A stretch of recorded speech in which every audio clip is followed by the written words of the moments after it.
C'est donc le moment de retrouver le dossier dans l'11-12 avec Jean-Claude Pont. Bonjour. Bienvenue, comme chaque Merci. mardi, fidèlement depuis bien des années au cœur de ce programme. Je vous en remercie, Jean-Claude Pont. Aujourd'hui, vous allez nous parler du café de forêt. Alors, c'est vrai que le titre nous indique un peu la localisation, en tous les cas, dans les écosystèmes. Et vous allez nous parler de ses avantages et de ses particularités. Oui. Alors, j'ai choisi ce sujet en réaction un petit peu à l'actualité. Déjà, tous les mois, notre centrale d'achat met en avant un produit. Et ce mois-ci, c'est ce café de forêt du Guatemala. Et puis ceci un peu en réaction à ce que j'entends par rapport à la COP27, tous les débats, les informations, etc. Alors la dernière qui m'a un petit peu surpris, choqué, c'est qu'on parle d'aller capter le CO2 pour le réenfouir dans la terre ou sous les océans. Enfin. Alors moi je pense qu'en ce moment on entend beaucoup parler de technologie pour essayer de lutter contre le réchauffement climatique. Mais bon, j'ai un peu des doutes sur l'utilisation de la technologie à long terme. Et c'est un petit peu inciter les gens à continuer à émettre du CO2. De toute façon, on arrivera à le réenfouir, il n'y aura pas de problème, voilà. Alors que on a déjà des puits de CO2 naturels et qu'on ne respecte pas. Or, c'est la forêt et les océans principalement. Et on détruit cette forêt, on pollue cet océan. Donc ça serait plus intelligent certainement de respecter la forêt, de respecter les océans. Et donc ce café du Guatemala, c'est un bon exemple, je pense, de respecter la forêt. C'est-à-dire que déjà le café, originellement, il vient de cette forêt équatoriale. Le Guatemala, ça se situe un petit peu au sud du Mexique. Donc avec un climat aussi qui est un exigé. Climat chaud, la forêt. Parce que le café, c'est un arbuste qui a besoin de soleil, mais qui a besoin d'ombre, beaucoup. C'est un arbuste moyen, de taille moyenne, et qui a besoin d'être sous une canopée importante.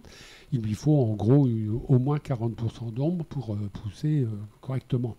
Donc le café est originaire de cette région. Le Chiapas, d'ailleurs, au Mexique, c'est de là où sont venus les premiers cafés équitables, labellisés. Il y a des Indiens là-bas aussi. Oui, les Indiens. Et il y a la faune, il y a la flore, il y a tout ce qu'il faut. Il y a une richesse, en fait, vous voulez dire, de faune et de flore là-bas. De faune et de flore, ce qui donne d'ailleurs du goût au café. Parce que la faune étant variée, il y a des saveurs. Vitamines, les saveurs, tout ça transite. Il y a des oiseaux, donc les oiseaux qui mangent les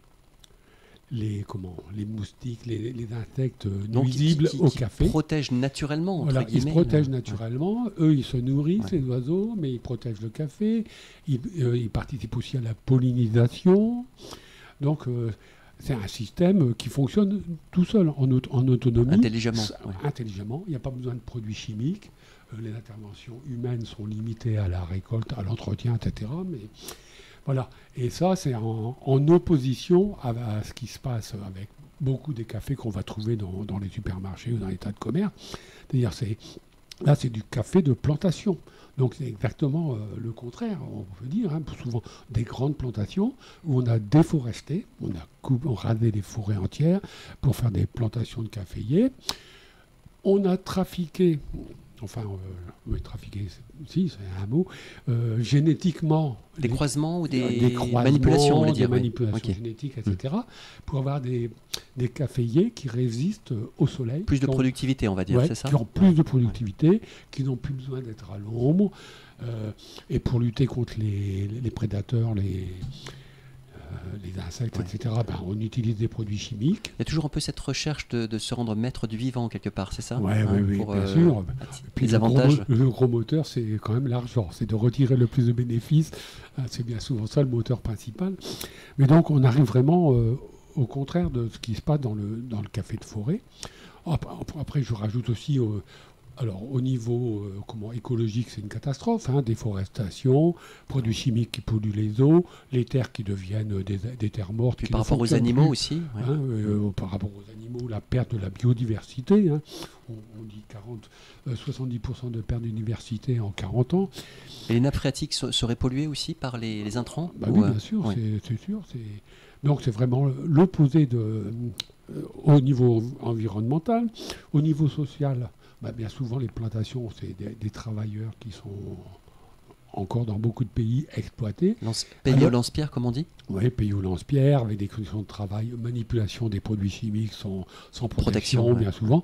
Alors c'est en contradiction aussi, en opposition au café de forêt du Guatemala, par exemple. Là, c'est des productions familiales, bien souvent, des petites surfaces, et en respectant la nature. Donc ça fait vivre les familles oui, beaucoup plus facilement. Du secteur. Oui. Bon, en plus, donc, bien souvent, ils joignent ça, parce que ça fait partie aussi de l'obligation, je vais en parler après, pour obtenir la labellisation, mais il faut entretenir ces forêts, il faut l'enrichir. Donc bien souvent, ils plantent des arbres fruitiers, ils plantent des plantes comestibles pour eux, ils élèvent des animaux, tout ce système qui fait que ils ne sont pas dépendants uniquement d'un gros acheteur de café. Ils ont la connaissance des essences aussi et de la ça fait compatibilité sûr, entre elles. Oui. C'est une culture ancestrale, ça fait partie de ces choses. Donc au niveau social, c'est sûr que c'est beaucoup plus intéressant pour un producteur de faire ce type de production plutôt que d'être salarié dans une grande plantation. Alors je disais, pour être labellisé café de forêt, par exemple, il faut avoir une canopée riche qui soit supérieure à 12 mètres de hauteur pour bien protéger les caféiers. L'ombre soit supérieure à 40%, qu'il y ait une couverture des sols. Donc ce que je disais à l'instant, il faut on fasse des plantations de plantes pour préserver la qualité du sol. Les cours d'eau sont analysés, les rivières qui traversent ces forêts, la qualité de l'eau. Il faut que l'eau soit bonne. Si elle est polluée, on ne pourra pas obtenir le label. Il y a un cahier des charges qui est quand même assez strict. C'est ça. Intéressant, oui. Et puis en plus, donc, ce café du Guatemala, il a une deuxième labellisation, Bird Friendly. Alors si je traduis de l'anglais en français, ami des oiseaux. Alors c'est pareil, il faut que il faut que les fermes soient bio pour respecter la vie des. C'est une des choses les plus importantes. Il faut entretenir la forêt, tailler les arbres, replanter, diversifier la canopée. C'est un peu ce qu'on appelle l'agroforesterie quelque part. Exactement. Oui, c'est l'agroforesterie. Donc tout ça. D'abord, c'est bon pour la planète, socialement c'est meilleur, c'est bon pour la santé des producteurs et c'est bon pour la santé des consommateurs, avec des produits qui naturellement ont de la saveur, ont des qualités nutritives, etc. Donc moi je pense que, par exemple, dans cette COP27, je pense qu'on ne parle pas suffisamment de l'agriculture. L'agriculture, c'est quand même une part importante de l'émission des gaz à effet de serre, en gros 25%.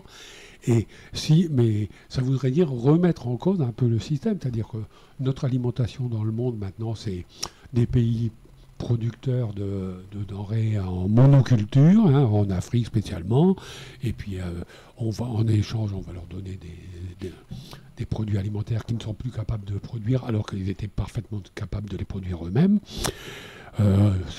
Des produits qui sont travaillés par l'industrie alimentaire. Voilà, donc je pense qu'on devrait peut-être plus axer sur cette partie-là, déjà, de résoudre les problèmes d'émissions de gaz à effet de serre par l'alimentation, et puis aussi en préservant les forêts, la mer, etc., on pourrait absorber le carbone naturellement, donc ça serait bon pour la planète. Bien, merci beaucoup Jean-Claude Pont pour ce focus sur le café de forêt. Et on vous dit donc à très bientôt sur les ondes de Radio Parole de Vie pour une nouvelle chronique. Merci. Au revoir Jean-Claude Pont. Merci à vous.